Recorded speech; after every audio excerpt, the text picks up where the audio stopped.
fan del wrestling, ma soprattutto fan di The Shield of Sports. Io, come sempre, sono Bruno Giuliani e vi ricordo che il podcast è disponibile in formato video su YouTube con le grafiche e le statistiche realizzate da Leonardo Ungherini ed è in formato audio disponibile su Spreaker, Spotify, Google e Apple Podcast e TuneIn. And if you didn't understand a single word of what I just said, I am Bruno Giuliani, your host. With me today, there's LJ Cleary. Hi, how are you? How's everyone? I don't know. It's doing a podcast and hearing some of it in a different language is a first. We are bilingual here. We are the future. And as always, I want to remind you that you can listen to this podcast on YouTube in a video format, and also you can get it on Spreaker, Spotify, Google, and Apple Podcast, and tune in. So today we're here with one of my Irish trainers. We train together at the OTT school. And so Lee, I want to ask you, like, the first question I ask everyone is, I know you started really, really young. So I want to know, how did you get into training with wrestling? So like the way I got into wrestling in general is kind of just the cliche answer. Like I've always watched it since I was a kid, like ever since I could remember. It's just been like the main thing in my life. You know, a lot of kids have like football or other sports and things like that, but mine was always wrestling since I was about 3 years old. And I remember I lived in Spain for 4 years, from when I was 8 to 12, yeah. And when I found out we were moving back to Ireland, I was about 12. I was like, okay, when I go back, I want to actually do it. I want to try to be a wrestler. So we came home, and I remember I looked up Fight Factory Pro Wrestling, and it said you had to be 14 to start. So I was like, okay, well, I have to wait about a year. And then about a month before I turned 14, we just went down to have a look, and they just let me join when I was 13, and that's how I got into it. Yeah. So you were in Spain? Are you like half Spanish or something? No, we just moved there because my stepdad got work over there. That was it. No, Okay. no, yeah. That was more like a work thing. Yeah. So you started at 14. How was the first training session? Because I don't think you can do everything on your first. No. So like I was 13 when I started, and then like Yeah, sorry. and like it was weird because I felt like I watched so much wrestling anyway. I felt like I'd watched so much up until that point that like there were some things that's not like they were like nothing was easy on the first day, but there was just some things that like I felt like, oh yeah, like I knew to do because I'd watched it. But Yeah. the thing that was the hardest was like I was 13, very skinny. I'm already like not the biggest guy, but like I'm a good bit bigger now than when I started. So things like doing push-ups and squats were like, like foreign to me. Like they were so difficult. Like I'll never forget the pain I was in the day after my first training session. It was so sore. So that was a kind of big thing. Like my body adjusting to like, the bumps and bruises that you get were that was kind of the biggest shock for the longest time.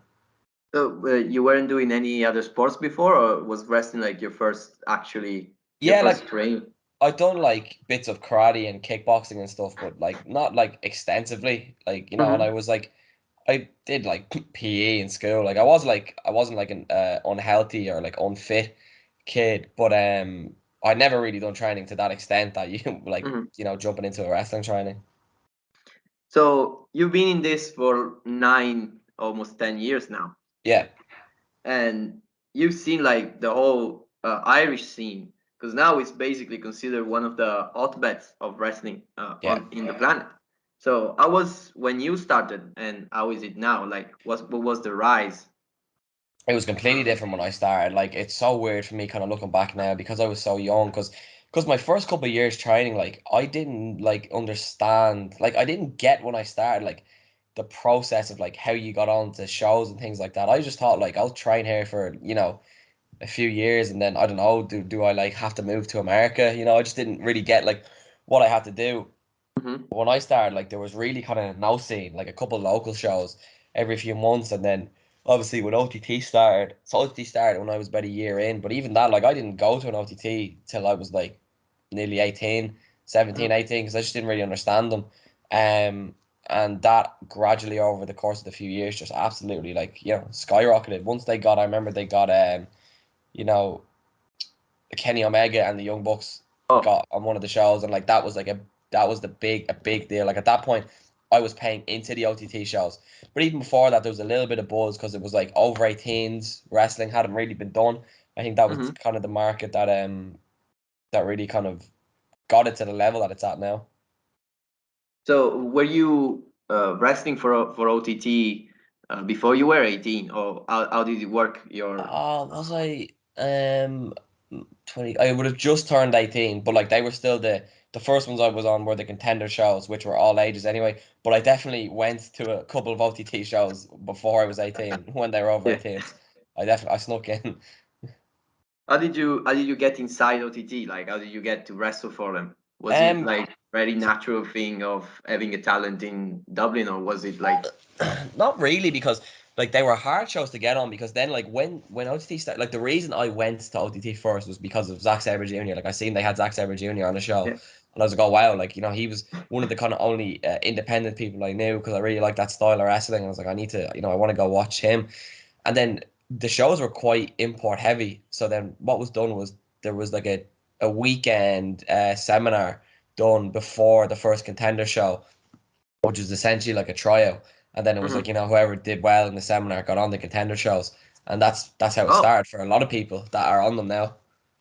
oh, so you were doing like the seminars. If you get like if you were good enough, you would get on the shows. Yeah, Is that yeah. how it And then work? Oh, that was like that was for the first one, but then it very much became like, you had to be consistent after that. You couldn't just like, okay, I'm on it now. Like you had to, yeah. like we do now, you still have to be at training, like 2, 3, 4 times a week, and things like that. Did they started doing the training? Like how was the training in Fight Factory compared to what you were doing on those like seminars trials thing? Was it Like not really too different. Like this, I remember that seminar before contenders was very like kind of drill heavy, like a lot of drills, a lot of kind yeah? of stuff that would try blow you up. Like the training in Fight Factory, like, and obviously I still train in Fight Factory now. I'm still a coach there. Is very really based in the kind of British style of wrestling. It kind of covers everything really. Like there's nothing that you won't, like if you went to Five Factory for a month, you'd kind of hit every base of wrestling. But I think what we're best at and known for, because a lot of our schools don't do it, is technically our training is really good. Like actual like technical wrestling. Okay. So another thing I wanted to ask you was like you attended I think lots of different seminars where you were Yeah. doing this like contenders thing. What was one that maybe was like the best one you did, or something that was really really helpful? Um, So like I still go to seminars now, like, and it wasn't that like, yeah. oh, these seminars were like so the contender seminar was just one weekend. It was one weekend seminar to get on the show, but like that was kind of it. But you're obviously advised as a wrestler, like, go to loads of different seminars with these big names and things like that. And the best seminar I've ever done, and I've been to a lot, was I did one with Paul London in Belfast. Okay. For the company isn't around anymore, but it was called Pro Wrestling Ulster, which I wrestled there a lot. And I just remember it was the day before I was about to wrestle Rich Swan on Pro Wrestling Ulster, and I did the Paul London seminar the day before, and that was definitely like, since that seminar, which was um October 2018, Okay. that was the like it really changed kind of how I looked at wrestling, and like it's still kind of, it's a lot of the stuff we did there stuck with me since then. That was definitely like, that genuinely changed how I completely looked at everything, and how I did everything from that one seminar. It was amazing. I'd love to do it. I'd love to do another one. Okay. We see we can get Paul London on this show, and Yeah, maybe I can yeah. convince him to do one He, in he he Dublin. was he was amazing. Like and he was such a nice guy as well. So what do you think that like the future for Irish wrestling will be? Do you think that maybe there will be some more, let's say, promotions, or I don't know. I like, because right now there's obviously OTT's the big one, and then you have Phoenix Wrestling, which is around Limerick and Cork, and then like Five Factory runs some, kind of just local shows in the city centre. I think I would hope. I don't. And oh, sorry, and there's Titanic Wrestling in Belfast as well. I think it's just going to keep going on the up. I can't see there being many new promotions, but I just think like the Okay. promotions that are around are just going to keep getting better. Like that's what I'd rather see anyway. I don't think we need like many other new ones. Yeah. You know, it's small. Like we're only a small island anyway. So you wrestle all over the small island of Ireland. Yeah, I know you go all over the place in Europe. You wrestle in Spain, you wrestle in Italy, you yeah. wrestle. Um, well, how do you get in those gigs? Like, how do you get into putting yourself out there and just wrestling Spain and let's say in Italy? So what's the process like Well, for like whoever is listening that is interested? a couple of years ago, like obviously, so once I started to get like somewhat of a name on the OTT shows, because like OTT is a big platform, like it's a big independent. I think it's the best actual independent company, Yeah, uh, by far. I think in Europe, and once I started to get a bit of a name on them, I started to get like people from the UK were starting to get a little bit interested in me. But at the same time, like if you spoke to any promoter about me, I am like I hound promoters. Like I am on them all the okay. time. Maybe not as much now as I was like a couple of years ago, but like I always say to like the younger guys, like the reason that like you see me pop up everywhere was like because I was like very consistent about trying to get on these shows. And then, because once you get on them and you do well, like then you've more of a chance of keeping a spot, and then more of a chance of bringing you back. And obviously, like I had like the OTT platform where, so you know, if I wanted to get, booked in the UK, I could send a match from OTT, which has, the setup looks great Yeah. and the cameras look great. So obviously, it looks like it's a big deal, which it is. And I think when then a promoter sees that, like, okay, you're wrestling somewhere good against good people, they're more likely to book you. And then the European places like Italy and stuff, it was the same thing. Like when I would get in touch with, so the place I wrestled for in Italy, Rising Sun, knew me from OTT. And then once I did one Rising Sun show, like I'm now become a bit of a regular there. How's your experience with Rising Sun? Because I know the last two shows you were there, right? Yeah, Maybe three. Yeah. I know you had to do one last year, and then like they shut down the show. Basically, it yeah, was in November, right? So yeah. how's your experience with Rising Sun? How do you enjoy wrestling in Italy and in Milan? Oh yeah, yeah, yeah. I really, really like it. I love Rising Sun's one of the places I really look forward to going back to. The Italian fans are very appreciative. Like they really appreciate good wrestling. And I don't know if it's just maybe because like it's not as common Yeah. there. Like so I had a match that's like that just got put up on YouTube with Nico Lenders, or I think it's like Nico in Verratti. I'm Nico not sure. Inverardi, sì. Yeah, yeah. And like we were the main event of one of the Rising Sun shows, and we did like a very kind of like I mentioned that like I've been trained a lot in like the technical style, and we did a lot of that near the start of the match, and the crowd were chanting like this is awesome. I was like, Yeah. oh, like this is just what I would just do in training, like if I was wrestling. And I think it's just because they're not used to seeing particular style of wrestling, so I always like feel very appreciated as a wrestler by the Italian fans. That's great. Yeah, So with this thing, I wanna have a little break yeah. and a word for our spots.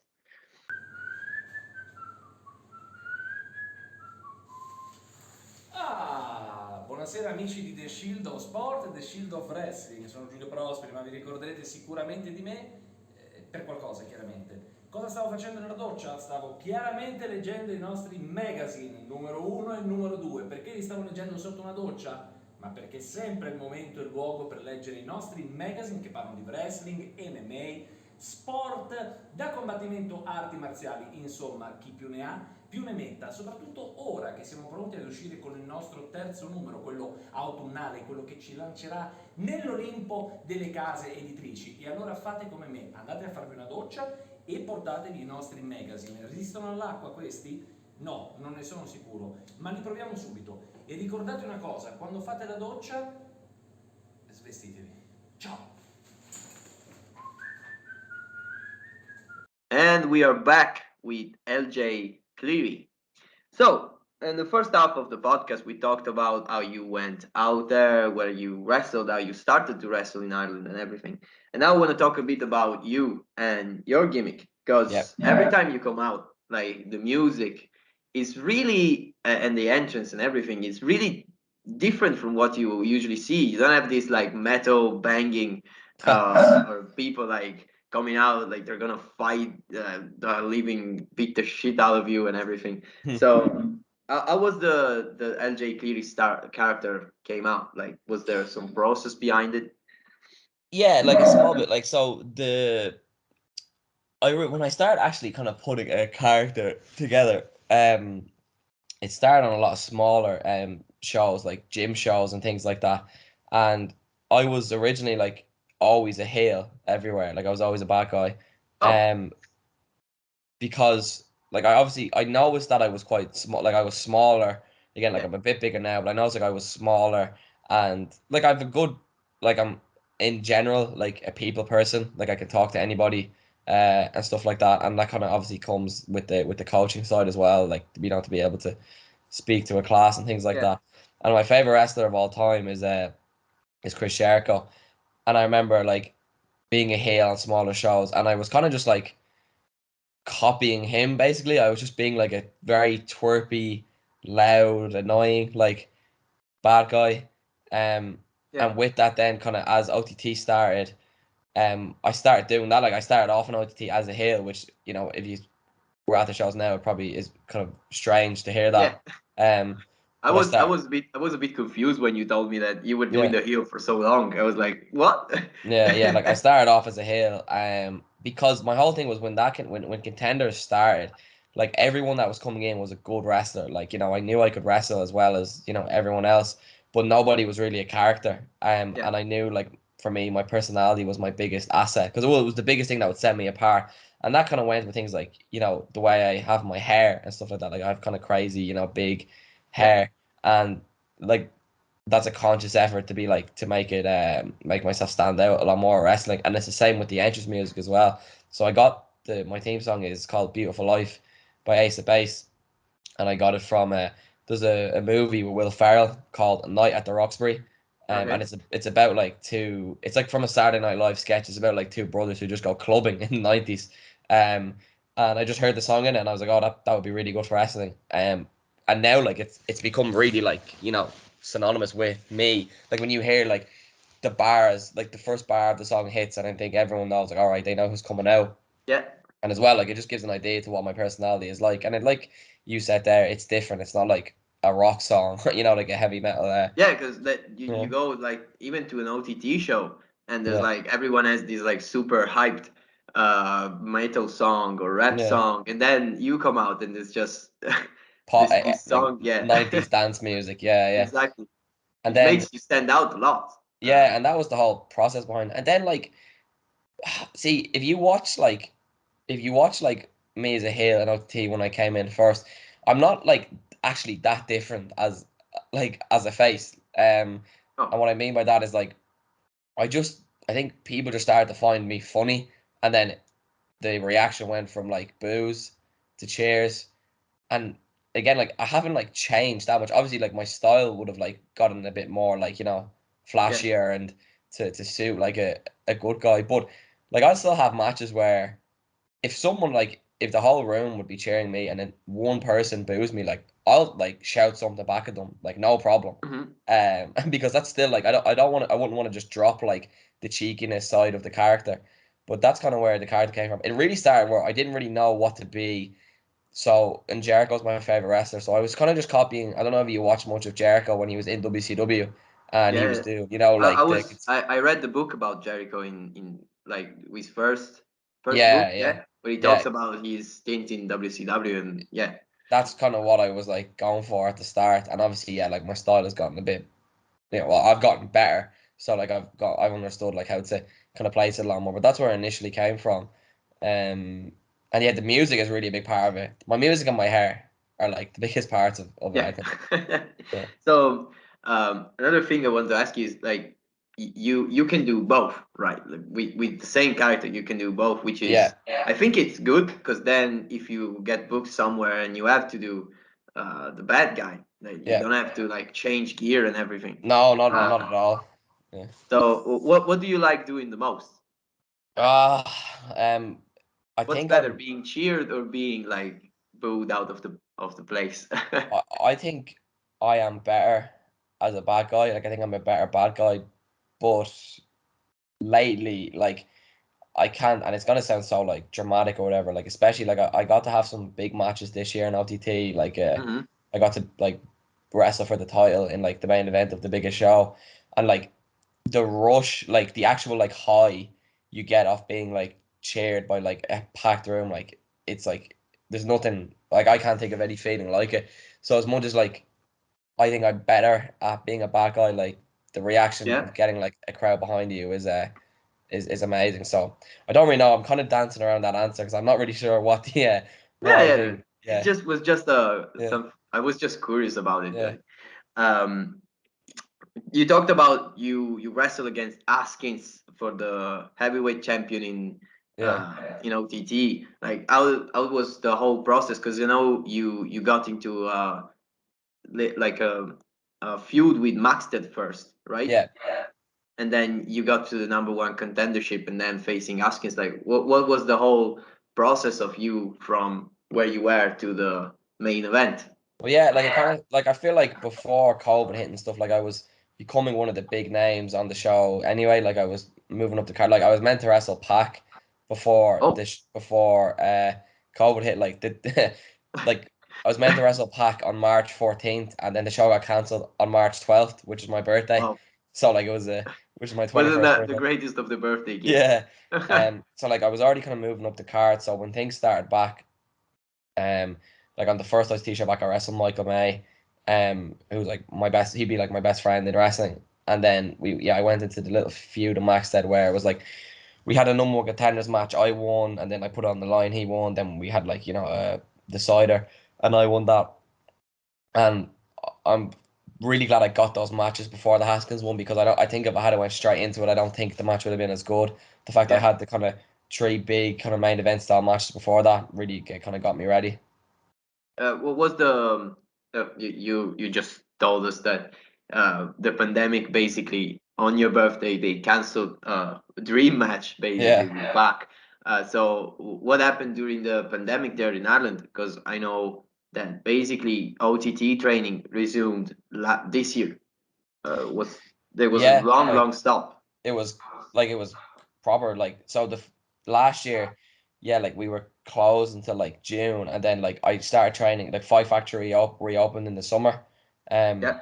for a couple of months, which was great, and then we shut down again for basically nearly a year, which was horrible. Like everything was shut down, no shows, no nothing. But I don't know, like I just really stayed on it like mentally, like at home watching wrestling, working out and stuff. Like I knew because I knew it was gonna come back, and I actually think I came out of the lockdown a better. I definitely came out a smarter wrestler. Hmm. I 100% think so. Um, So you you know, used the time to basically study more wrestling. yeah, like it's weird, like study because like I was already watching so much, but I Yeah. just was like I was just making sure like I was coming out different, like in my head anyway. I wanted to come out like with some more different outlooks on it, like some more ideas of like what I think about wrestling and stuff.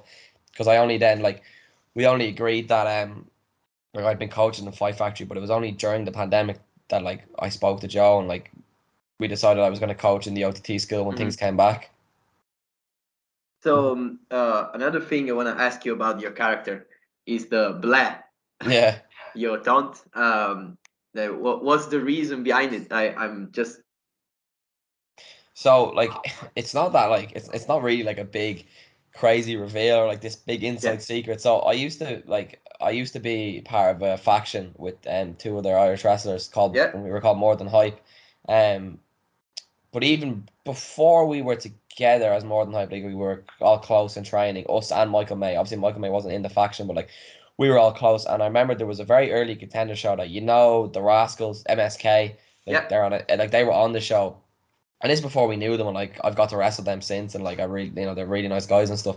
But just remember that Zachary Wentz, so Nash Carter, he just like in his entrance just kind of like did like the hand signal in front of the camera, and Yeah. just went like ah, and then we just for weeks like would just look at each other and just start doing it. Like that's literally how it started, and then like we just needed something, so we just started doing it on shows, and that is how it started, and then people So just it started was a doing it back way to us. to mock Zachary Wentz, Like basically. not really, like and we've told them since, like we told them like, oh, we actually got that from you. It was just like we just thought it was funny, and so we just do it to each other.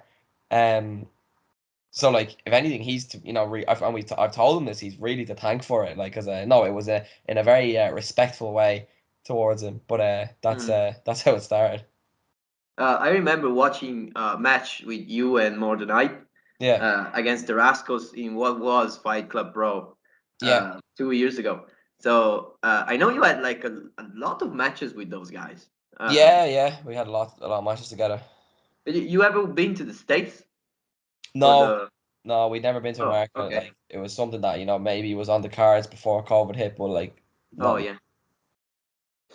So how the more than I trio came to be? Because you talked about you were close in the during training and everything. Yeah. So yeah, it was an idea of some promoter, or was like you three just coming together and going into the wrestling ring? Well, the other two guys were already tagging, but then Darren Carney, he went off to Canada to train with Lance Storm for a bit.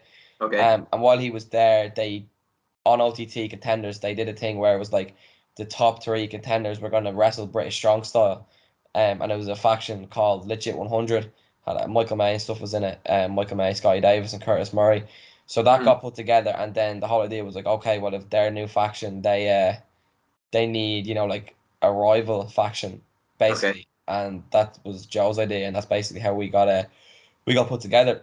And we were actually originally we were meant to get, like, we were told that we were basically we were going to be the jobbers of the faction, and we were told like very early, like, oh no, you're going to break up in like 2-3 months, and then we just were like, no, that's not happening. And so we just kept like making sure that we were on top of things and we were having the best matches, so we could not get broken up to the point where we had a match with Legit 100 and it was losing, team splits up, and they lost and split up. Oh, great. So Yeah, the turntables basically, yeah, like yeah, you turn the tables all yeah, around.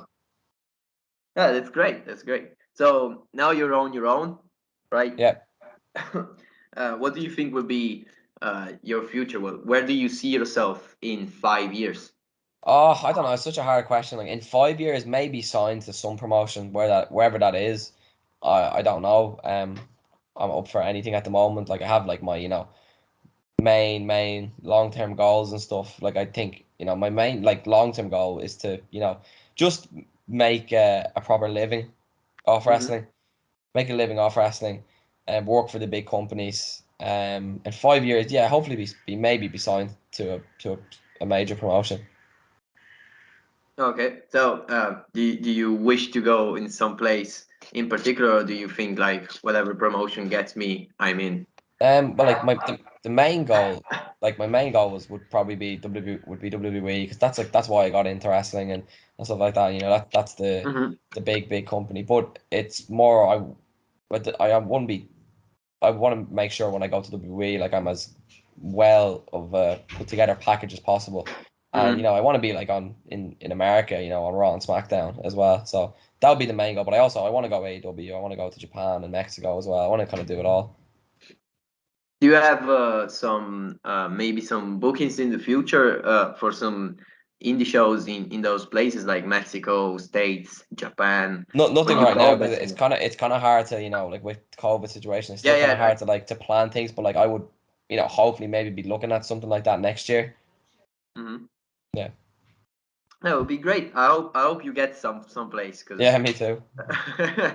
maybe I can like sneak into your suitcase And we go to and America. get to the show Yeah, too. yeah. So that's it for today. It was a very nice chat. Uh, as always, uh, I hope that you get the nicest career possible. Thank you. And I want to remind all our listeners that we are the shield of sports.